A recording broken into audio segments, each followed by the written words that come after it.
Oi, Ave Maria, a pessoa não tem mais nem voz. A voz foi embora, ficou, não é? Oi, meus amores, nós vamos dar continuidade a nosso assunto sobre Roma, não é? Só que antes de começar, eu queria fazer uma reflexãozinha com vocês. É tão difícil a gente ouvir críticas construtivas, não é? E quando a gente vê, fortalece toda a nossa noite em claro, dificuldade, a nossa ausência, porque nós estamos em casa, eu digo é muito, eu estou mais em casa presente para o trabalho do que para os meus próprios filhos, não é? Porque eu preciso dar de conta, porque eu amo o que eu faço. E eu sei que todo mundo está passando por dificuldade. Já vocês do ensino médio, eu noto um pouquinho mais de compreensão, de empatia com a gente professor, não é? Porque não é fácil. Não, não é fácil de forma nenhuma chegar aonde a gente chegou. E para mim isso aqui vai ser um desabafo, porque como é que eu posso falar? A gente recebe tanta crítica, que a gente se dedica tanto pelo que faz e não vê os outros se colocarem no lugar da gente na questão de desculpa. É porque antes de gravar a aula a gente escuta cada coisa que não merece, no sentido da falta de empatia de alguns alunos, mas é na questão, minha gente, como é que eu posso falar? Eu sei da falta de maturidade, não é? Eu entendo toda a falta de maturidade de alguns, mas nós estamos fazendo tudo com tanto amor, com tanta dedicação, não é? Por exemplo, o domingo para mim é um dia dedicado a vocês, onde eu vou montar 5 aulas, né, para poder gravar na segunda, com todo o amor e carinho da maneira mais simples que vocês possam entender, não é? E a gente vê tão pouco elogio nisso. Me desculpa antes de gravar esse desabafo, grande, porque é tão bom quando a gente recebe elogios, né, e vê quem é filho de professor sabe que nós estamos sendo ausentes dentro da nossa própria casa, dentro de casa, porque nós estamos nos dedicando 24 horas. E eu não quero reconhecimento na questão financeira, na questão de nada, eu quero reconhecimento na questão de amor, de empatia de vocês, não é? Porque é uma dedicação tão grande, cada um na sua maneira, da sua forma, onde no lugar da gente se unir, né, professor e aluno, nós não estamos vendo isso, né? Mas me desculpa, eu precisava, estava entalada aqui. Não tem nada a ver com você do primeiro, mas eu estou falando em modo geral, ao contrário, né? Quando a gente vê um elogio como o de Ábida, esses dias, aquilo ali, nossa senhora, parece uma injeção assim de ânimo grande, dizer, não desiste não está sendo fácil não, mas não desiste não. Mas é isso, é tanta reclamação desnecessária, né? Questionando um trabalho tão feito com tanto amor, né? Tanto amor, amor mesmo. E você não vê a empatia de alguns, né? Fortalecendo vocês, que não tem nada a ver com vocês do ensino médio, nada. É um desabafo em geral, certo? Que eu precisava. Antes de começar, eu não consegui segurar, certo? Mas que não está sendo fácil para ninguém, não. Né? Nessa pandemia tá difícil para vocês, é muita atividade, eu entendo, mas se programar, minha gente, dá tempo. Porque eu sou professora, mãe, filha, esposa e me viro nos 30, né? E vocês que a obrigação que tem muitas vezes é de ajudar em casa e de estudar. Então vamos, né, ver o professor com um pouquinho mais de carinho, né, um pouquinho mais de amor, porque não está sendo fácil para todo mundo, não. Né? Vamos começar. Ah, desabafei. Passou. Mas eu precisava fazer isso. Certo? Desculpa. Foi na hora e eu não vou mais voltar atrás, já estou gravando, vai ficar gravado mesmo. Mas obrigada pela compreensão. Né? Tem laços aqui que são mais laços do que um professor e um aluno. Né? São laços de amigos. Porque tem alunos aqui que a gente leva para a vida toda. Né? Então, vamos continuar. Né? Roma. Ó, vocês viram que veio seus satélites, ele veio me ajudar hoje. né? Ela tá emotiva, ela não tá bem. Então, vou dar lá um beliscão nela, para ela dar aula bem direitinho para vocês. Mas que seja um desabafo construtivo esse, né? Que a gente possa se fortalecer e onde tem uma falha, que a gente saiba falar de uma forma bonita, né? Para aquilo ali se não machucar, né? Então, esse laço se fortaleça entre professor e aluno nessa pandemia. Vamos aí, Roma Antiga. Expansão, cultura e influência. Nós vamos ver, a gente sabe que Roma está localizada na Península Itálica, né? Botinha de Joelma do Calypso.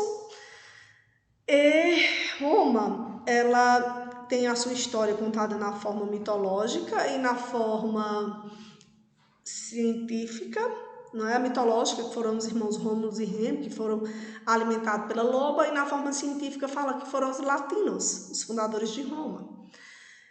E que Roma se caracteriza pela urbanização, né? Para a época altamente urbanizada, né? E que Roma, fugiu, mas eu vou, já tá gravada, vai ser essa daqui mesmo. E que Roma, ela está super desenvolvida. E a sua história política é dividida em 3 períodos: monarquia, república e império. Nós já estudamos a monarquia, né, que o primeiro rei foi Rômulo. Já estudamos a república. Vamos ver a crise da república, que vai dar início ao império. Certo, galerinha? Crise da república. Na República Romana, a escravidão era a base de toda a produção. E o número de escravos ultrapassavam os de homens livres. A violência contra os escravos causou dezenas de revoltas. Uma das principais revoltas escravas foi liderada por Espartacus, entre 73 a 71 a.C. À frente das forças rebeldes, Espartaco ameaçou o poder de Roma. Ainda da crise da República. A gente sabe, a gente viu na aula passada, que uma das crises da República foi quando a briga entre os patrícios e os plebeus, né? Antônio Neto, onde a gente viu que os plebeus começaram a lutar pelos seus direitos e eles conseguiram algumas leis. Mas primeiro eles ameaçaram, né? Deixar Roma e a trabalhar, porque a gente sabe que até hoje, né? A política, infelizmente, os patrícios governavam para si, não estavam nem aí para o povo. Né? Então, para equilibrar as forças políticas, em 60 a.C., o Senado indicou 3 líderes políticos ao consulado: Pompeu, Crasso e Júlio César, que formaram um triunvirato. Quando parou para finalizar a República, uma maneira de governo foram os triunviratos, governos de 3 pessoas, certo? E isso vai cair na prova. Se eu não me engano, no P2, não é? Mas eu aviso a vocês, as minhas provas sempre, a minha intenção não é que ninguém decore nada, a minha intenção é que vocês aprendam, né, Cezé? Aqui foi um grande homem, a humildade em pessoa, as histórias que mamãe conta de seus eteles. Você fica assim, meu Deus, que eu possa ser um pouquinho parecida com ele, né? Aí, esse governo, esse triunvirato, era um governo de 3 pessoas que sempre se destacavam uma a mais. No primeiro triunvirato, quem se destacou foi Júlio César. Após a morte de Júlio César, foi instituído o segundo triunvirato, constituído por Marco Aurélio, Otávio Augusto e Lépido. Nesse segundo triunvirato, quem se destaca é Otávio Augusto, que vai se tornar o primeiro imperador de Roma. As disputas de poder eram frequentes. Otávio recebeu do Senado o título de príncipe e foi a primeira fase do Império disfarçado de República. O que é que eu preciso falar para vocês? As principais coisas que fizeram chegar ao fim da República em Roma foram a briga entre os plebeus e os patrícios. Os irmãos Gracos, eles estão no finalzinho da República, na transição para um império. Eu costumo falar muito deles no período da República, não nessa transição, mas na apostila, como está falando nessa transição, eu coloquei. Os irmãos Gracos eram 2 plebeus, certo? Que era Tibério e Caio Graco. Eles foram 2 irmãos que lutaram em Roma pela reforma agrária. Então eu quero que vocês nunca mais esqueçam isso. Quem foram os irmãos Gracos? Foram Tibério e Caio Graco, que eles lutaram pela reforma agrária. Tia, que diabo é reforma agrária? Era pegar terras improdutivas dos patrícios, que eles não estavam utilizando para nada, e distribuir para os mais pobres. O que foi que aconteceu com esses irmãos, né? Que tentam ser mais honestos? Morreram. Para você ver, né? Às vezes você fica até descrente em querer fazer algo diferente, porque muitas vezes você é silenciado da forma mais trágica, que é com a morte. Então, os irmãos Tibério e Caio Graco lutaram por reforma agrária, que era distribuir as terras dos patrícios impróprias, né, para as pessoas mais pobres. Né? O objetivo deles era esse. Como eu falei que Roma é dividida em 3 períodos, nós já estudamos a monarquia, a república, nós vamos para o império. Lembra que eu falei quem vai ser o primeiro imperador? Otávio Augusto.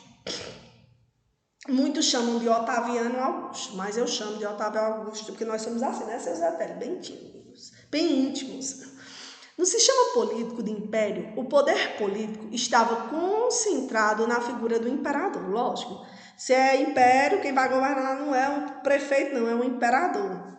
O Império Romano começou com Otávio Augusto e terminou com Constantino XI.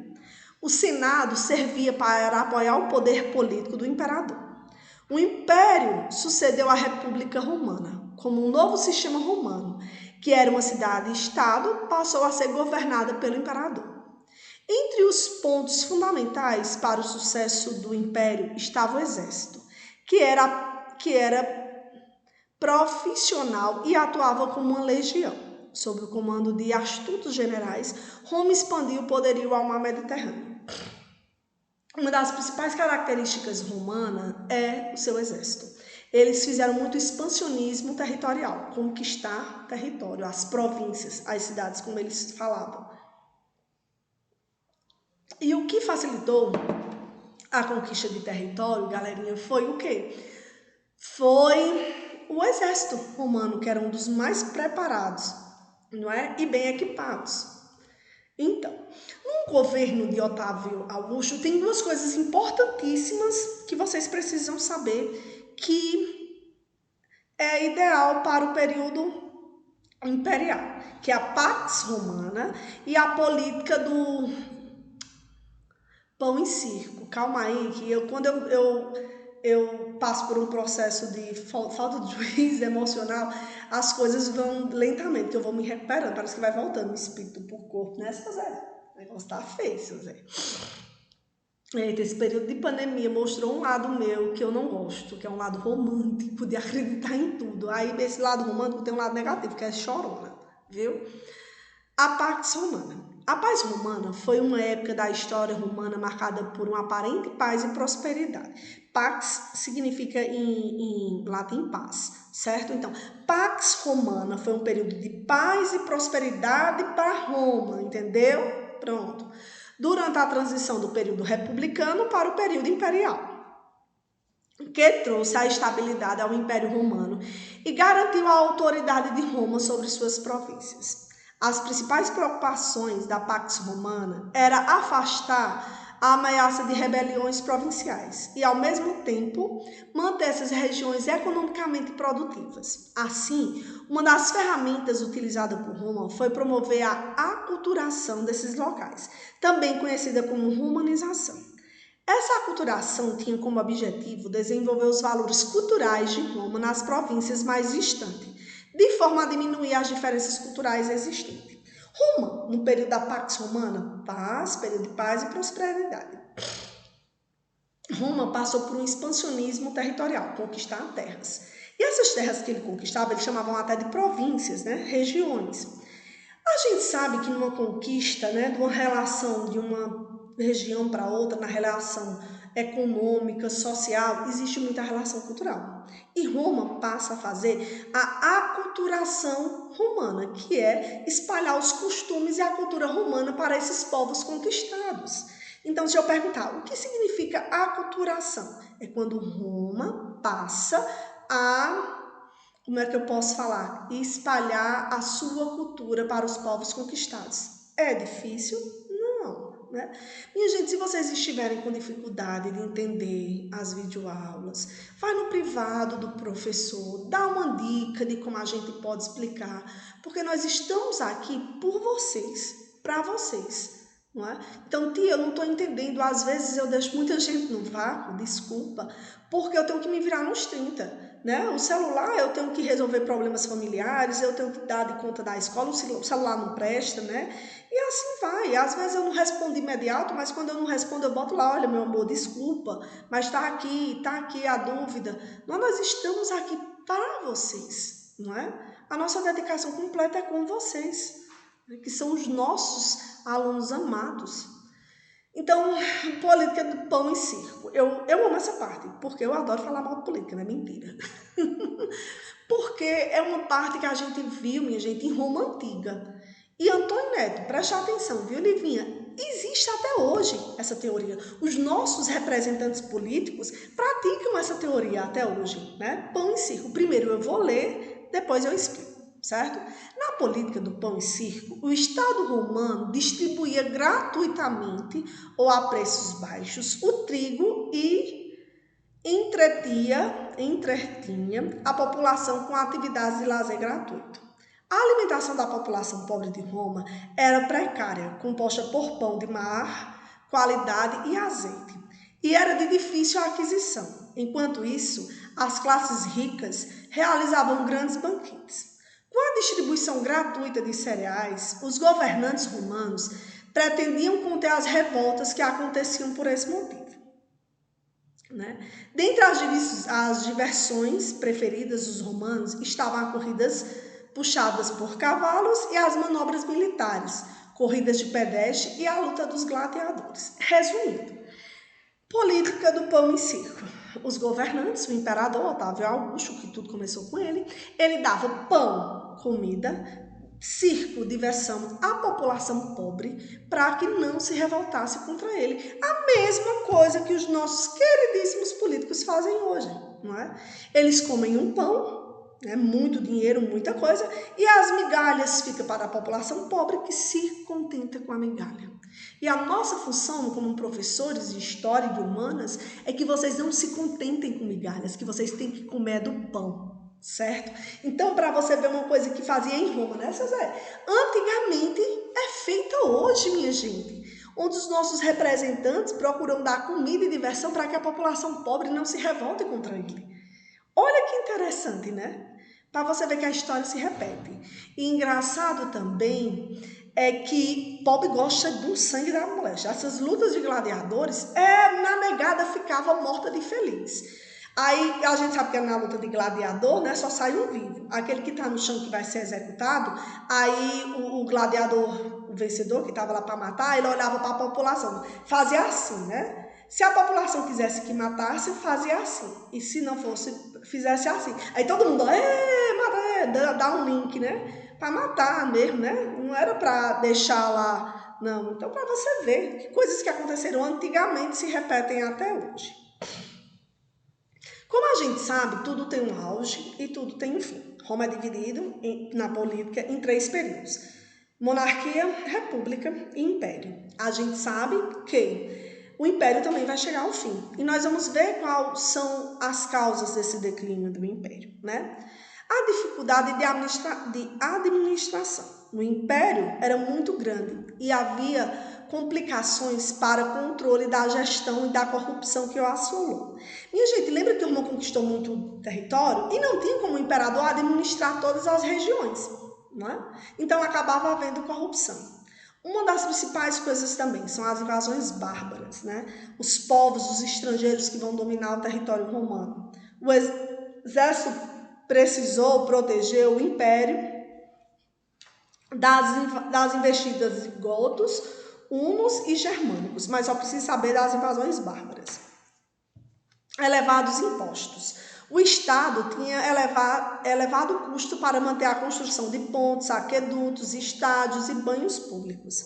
Este fator elevou significativamente os impostos cobrados à população. Eles passaram a cobrar mais impostos, né? E a população não tinha como pagar esses impostos. A religião. Lembra que no começo, certo, os romanos eles eram politeístas, acreditavam em vários deuses.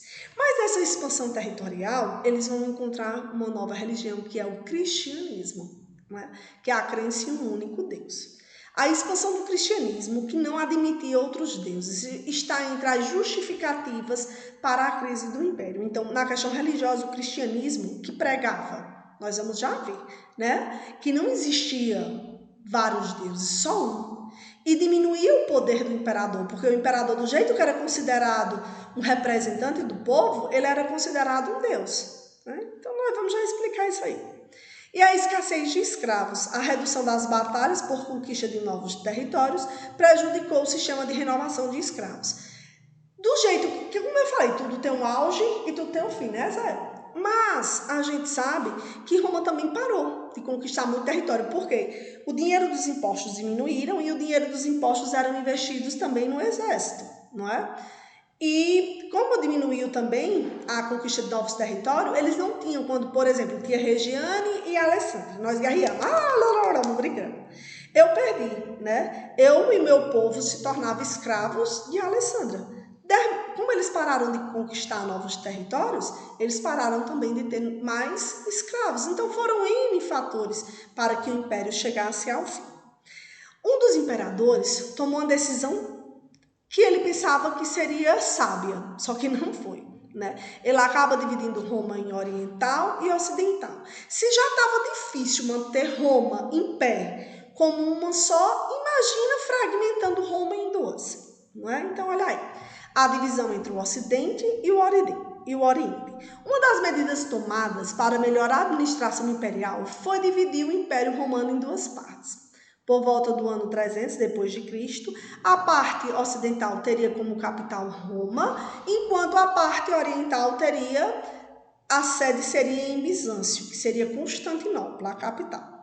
Durante o reinado do imperador Constantino, a cidade de Bizâncio passaria a ser denominada de Constantinopla, e mais tarde, com o domínio dos muçulmanos, foi chamada de Istambul.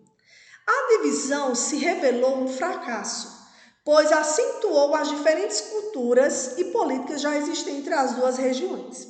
O Império Romano do Ocidente mergulhava na decadência, sem conseguir conter as invasões bárbaras e as brigas internas.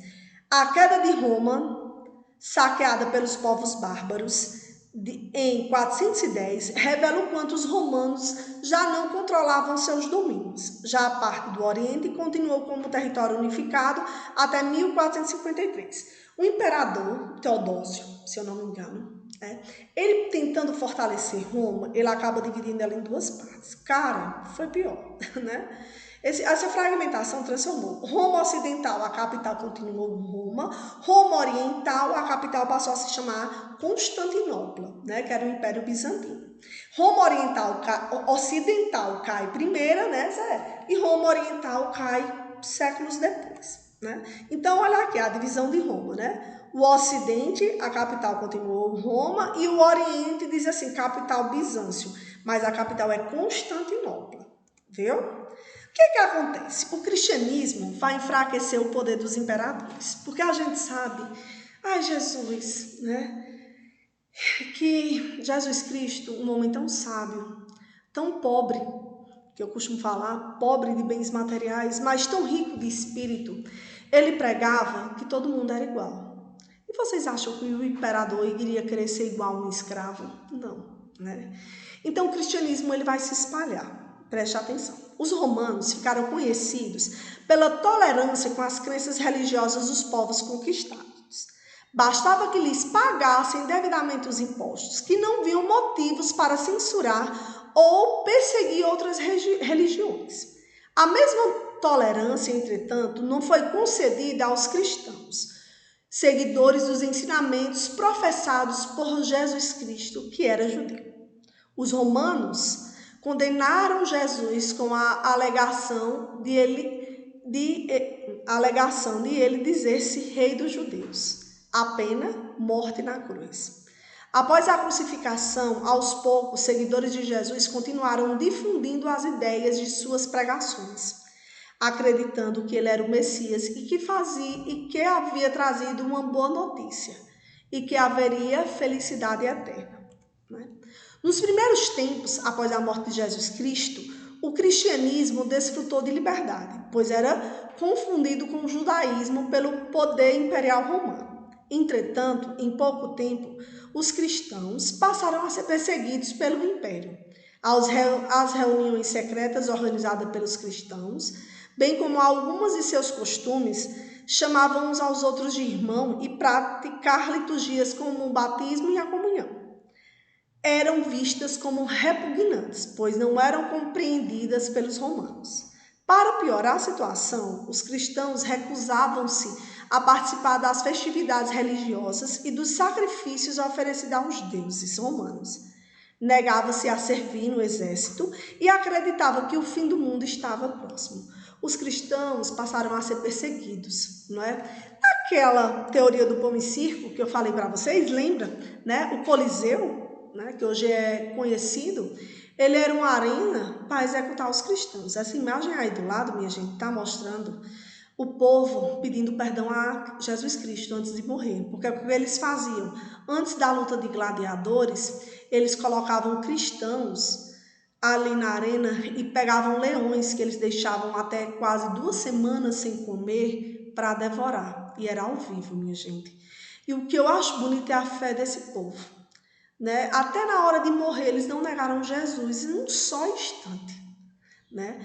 Se a gente tivesse essa fé, né, as coisas seriam tão diferentes, né? Considerando que no final do século II, Roma precisava empregar todos os seus esforços para manter a unidade do império, o cristianismo apresentava-se como uma ameaça concreta. Além do número de adeptos ter crescido vertiginosamente em 200 anos, os cristãos negavam-se a venerar quaisquer divindades, inclusive os augustos imperadores, né? Que lembra, o imperador era considerado um deus, uma divindade. Várias medidas foram tomadas contra o cristianismo e seus seguidores. Para conter o aumento dos cristãos, proibia-se o batismo de pagãos. Com um enfraquecimento militar, o fato de os cristãos se recusarem a servir no exército adquiriu conotação muito mais política que religiosa, pois colocavam em perigo a unidade política e territorial. Olha, minha gente, imagina, aquele povo ali, naquela primeira imagem que a gente viu, eles estavam na arena para ser devorados pelos os leões, não é? E eles faziam isso ali ao vivo para mostrar que quem fosse seguir o cristianismo iria morrer daquele jeito. Olha a crueldade do ser humano, né? Contraditoriamente, no ano de 311, o Edito de Tolerância, o que significa edito? É tipo uma lei, certo? Possibilitou aos cristãos voltar à prática de seus rituais e a professar suas crenças livremente. Entretanto, há um pequeno detalhe que não pode ser esquecido. Além de permitir a prática religiosa, o mesmo documento exigia que os cristãos rogassem a Deus pelo bem-estar de todos os romanos e do próprio império. A discrepância na maneira de tratar os cristãos ficou evidente em 313, quando foi promulgado o Edito de Milão. O que cai mais em prova esse Edito de Milão. O Edito de Milão, elaborado a pedido do imperador Constantino, pregava a liberdade religiosa, pois não deve negar nenhum homem a permissão para aderir aos rituais cristãos ou qualquer outra religião que lhe atraía. Então, o Edito de Milão era a liberdade religiosa, agora o cristianismo ganhou força, não é? A gente sabe que os romanos eles tiveram uma influência na política, né, a teoria pão e circo, mas as construções, né, de anfiteatros, aquedutos, sistemas de canalização, a língua latina, que é a base da língua portuguesa, né, nas artes e no direito, né, que aqueles eram as leis, lembram as leis dos patrícios, né? Então foram vários direitos E o Império Romano vai chegar ao fim. Então, obrigada, um abraço, desculpa o desabafo, certo? Mas eu não sei porque foi na aula de vocês, né? Que eu tô gravando a última aula. Mas eu precisava desabafar. E eu sei que tem muito aluno que vai compreender, não é? Não, lógico que não tem nada a ver com vocês. Mas em geral, em forma em geral, né? Um cheiro. Manda tchau, seus Eteres. Tchau.